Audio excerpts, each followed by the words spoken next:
안녕하십니까. 정강훈 목사님이요, 김현지에 대해서 현상금 1억을 걸었습니다. 제가 직접 그 정강훈 목사님 방송으로 체크 확인을 했고요. 교차 취재를 했습니다. 정강훈 목사님이 김현지에 대해서 세 가지를 알려주면 1억을 주겠다, 현상금 1억을 걸었는데 그 내용이 상당히 충격적입니다. 뭐냐, 첫째는 이제 그 김현지의 부모를 제보하면 부모가 누구냐? 부모 제보. 이게 1억. 첫째 요건. 부모 제보. 그 다음에 두 번째, 김현지 초등학교 제보. 초등학교 동기동창이다. 김현지를 초등학교 때 어디서 어느 학교 놓았다. 이거를 그 제보하면 1억 주겠다. 그 다음에 그 세 번째가 김현지의 정확한 태어난 곳, 정확한 고향이 어디냐. 이걸 제보하면. 옛날에 박지원이가 뭐 담양이 고향이라고 했던 것 같은데 담양이 고향이고 광주에서 고등학교 놓았는데 정확하게 그 담양 어디 태어난데 정확하게 거기에 부모가 누군지, 그 다음에 그 초등학교 어디서 나왔는지, 동기동창, 이걸 세 가지 조건을 걸어서 1억을 주겠다. 이걸 보고요, 참 이게 나라냐 이런데 그 제가 한탄이 노는 거예요. 이게 나라냐. 왜 그러냐면 이게 지금 가장 대통령만큼 권력 실세가 김현지잖아요. 부속실장이 뭐 모든 걸 알잖아. 우리나라 모든 비밀을. 대통령하고 그 하루에 24시간 붙어 있는 거의 모든 걸 알잖아요. 그런데 이런 자가 얼마나 정보가 없으면 오죽하면 그 정강훈 목사님이 1억을 걸 정도냐. 이건 좌파들이 이 뉴스를 제가 좌파들한테도 몇 명 보여줬더니 좌파들도 그 한탄을 해요. 자기들도 김현지가 실세인 건 아는데 자기들도 몰라. 김현지에 대해서. 그러니까 이게 좌파들도요, 좀 그 생각이 있고 상식이 있는 좌파들은 도저히 납득이 안 되는 거예요. 이게 어떻게 이런 일이 있을 수 있냐. 우리가 검정이라는 게 있잖아요. 신원조회도 하고 검정. 예를 들어 옛날에 국정원에 들어가려 하면요, 사돈의 8종까지 다 신원조회하고 검증하잖아요. 국정원만 들어가도. 그렇잖아요. 근데 우리가 옛날에 다 우리 뭐 이력서 적을 때도 본 적지 뭐 고향 적고 그 다음에 부모님도 적고 다 이렇게 옛날에 다 조사를 했거든요. 근데 김현지가 그 최고 실세면 거기에 대해서 우리가 철저하게 검증을 해봐야 되잖아요. 초등학교 때 생활을 어떻게 했고 어떤 일이 있었고 뭐 이런 것부터, 그 다음에 부모는 뭐 혹시 뭐 월북자인지 아닌지 뭐 북한 이런 게 하나하나 이게 철저하게 당연히 알고 있어야 될 이런 상황인데 이런 게 비공개되니까 오죽하면 고향, 초등학교 동기동창. 제가 서정훈만 해도요, 제가 합천에서 청덕초등학교 4학년까지 다니다가 대구에 이사를 와서 대구 문성초등학교 5학년, 6학년 나오고요. 그 다음에 대구 북중학교, 협성고등학교, 그 다음에 서울법대에서 제가 학사, 석사, 박사 수료까지 하고 이게 쭉 나오잖아요. 그리고 저희 뭐 고향은 합천군의 청덕면 적포리다, 하적포다. 이게 다 나오잖아요. 지금 어머님 살아계시고 아버님도 다 마을에 이장하시다가 제가 초등학교 때 42살인가 아버님이 돌아가셨는데 이런 게 다 제 같은 사람에도 이게 다 검증하는데 김현지 정도가 이게 검증이 안 된다? 이게 나랍니까? 검증을 하자는 거 아니에요. 온갖 연루가 있으니까.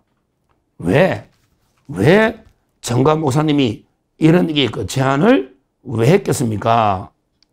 바로 김현지가 우리 옛날에 전대협의 핵심 멤버 이동호 교수가 광화문에서 이동호, 그때 그분이 폭로도 했지만 천하가 다 알잖아요. 김현지가 그때 정진상이하고 그때 경기 동부연합 김미희, 통진당 있잖아요. 이석기 잔당 김미희 후보하고 단일화를 해서 김미희가 인수위원장이 돼요. 성남시 인수위원장. 그때 김현지가 일하거든요. 그러니까 이제 경기 동부연합이 완전히 북한의 진영을 받는 북한 단체고요. 거기에 이제 통진당 김미희 후보하고 김현지, 정진상이 같이 하면서 그때 뭐 2003년도 시민 집회할 때요, 시위할 때 이게 북한 진영을 받은 거하고 똑같은 게 있지 않냐, 이런 식으로 이동호 원장이 다 이게 폭로도 하고 있잖아요. 실제 광화문에서 폭로도 했지 않습니까? 여러 가지 북한 진영과 받아서 활동을 한다. 근데 그걸 떠나서 김현지가 또 정진상이가 실제 경기 동부연합 완전히 반국가 단체하고 긴밀한 한 가족처럼 이게 연결되어 있다. 이거는 다 아는 사실이잖아. 이걸 좀 검증하려니까 안 나와. 아무도. 의혹이 있는데 오죽하면 그 간첩 혐의 의혹까지 제기하는데, 근데 아무것도 가려놓고 공개를 안 하니까, 그래서 정광훈 목사님이 세 가지에 대해서 현상금 1억을 그런 게 아닌가. 참 이걸 보고요, 좌파들까지도 제가 이 기사를 보여줬더니 좌파들까지도 참 이게 나라냐, 자기들이 봐도 이상하다. 아니 최고 국가 요직에 있는 사람은 투명하게, 진짜 우리 사돈이 8종까지 투명하게 한번 검증을 해봐야 되는데, 이런 식으로 베일에 가려져가지고 아무것도 안 놓으면 이게 말이 됩니까? 완전히 이번에요, 반드시 김현지가 자기는 이게 국감에 안 논다는 말을 한 번도 한 적이 없다는데, 근데 똑 단서를 달아 국회에서 요구하면 나간다. 근데 국회가 지금 민주당이 장악해가지고 김현지를 정인 채택 안 해버리면 그럼 이게 못 노는 거 아닙니까? 그러니까 자기는 안 나간다 한 적이 없는데 책임을요, 민주당이 떠넘겨 가지고 민주당이 결국은 김현지에 대해서 정인 채택을 안 하고 의무적 넘어갈 이럴 가능성이 저는 상당히 많다. 이렇게 보고요. 하여튼 김현지에 대해서는 여러 고소고발건이 접수가 돼 있거든요. 고소고발을 많이 했고요. 특히 박지원이가 그 얘기도 했잖아. 자기도 김현지한테 부탁을 했다.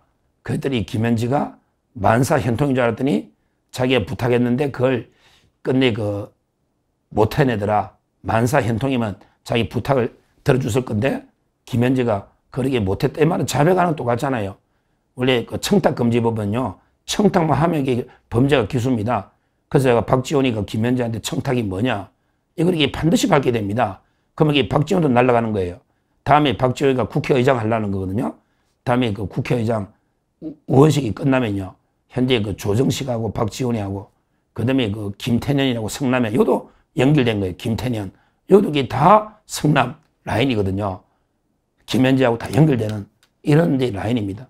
하여튼 김현지에 대해서는 여러 가지 고소고발이 좀 많이 돼 있고, 특히 박지원이가 청탁했던 거는 뭔지, 이거는 국감에서 반드시 따져봐야 되는데, 국감에서, 그 다음에 여가부 장관, 강선우, 여가부 장관을 사퇴라고 전화한 게 김현지잖아요. 이거는 반드시 따져봐야 되거든요. 이번에 어떻게든 장동익 대표님, 송은석 원내대표님, 이번에 어떻게든 김현지를 국감 정인대에 세워야 됩니다. 지금 좌파들은요, 조희대 대법원장을 동행명령장 해가지고 조희대를 강제로 끌고 가겠다, 동행명령, 이런 짓거리를 하고 있는데요. 우리는 김현지를 무조건 세워야 됩니다. 조희대 대법원장 강제로 끌고 가면 이거는 엄청난 역효과가 불 거고요. 판사들이 격분을 하겠죠. 이거는 우리가 어떻게 막아야 되지만, 중요한 거는 김현지를요, 어떻든 무조건 국감 정원대 세우면요, 질문할 게 너무 많잖아. 그러면 김현지가 다혈질이고 성격이 옛날에 익명으로 발신 제안회가 33,000통의 문자를 보낸 이런 자입니다. 그러면 김현지가 폭발하면서 어떤 완전히 핵폭탄 발언이 나올 수가 있으면, 그러면 김현지가 무너지면 이재명 정권이 무너지잖아요. 무너진다. 따라서 반드시 세워야 된다. 이 말씀 드리고, 하여튼 정광훈 목사님, 나라 위해서 큰일 하고 있습니다. 아주 좋은 일 하고 있습니다. 김현지의 실체를 낱낱이 까발려야 된다. 다시 한번 말씀드리지만 현상금 1억인데요. 김현지의 부모, 그 다음에 김현지의 초등학교, 동기동창 초등학교 어디냐, 그 다음에 정확하게 태어난 곳, 고향이 어디냐, 세 가지를 정확하게 제보하면 1억을 주겠다. 참 이게 나라냐, 참 우습기도 하지만, 그러하게 워낙 그만큼 완전히 얼굴이 없는 그림자 실세로 나라를 뒤에서 농단하고 있으니까 김현지를 우리 낱낱이 까발려가지고 반드시 김현지를 끌어내리고 처벌하고, 그러면 이재명도 그대로 무너지는 이런 상황이니까 앞으로 김현지 문제는 우리가 끝까지 이걸 절대 포기하지 말고 반드시 더러운 가면 이게 벗기고요, 실체를 밝혀내야 된다. 이렇게 말씀드립니다. 감사합니다.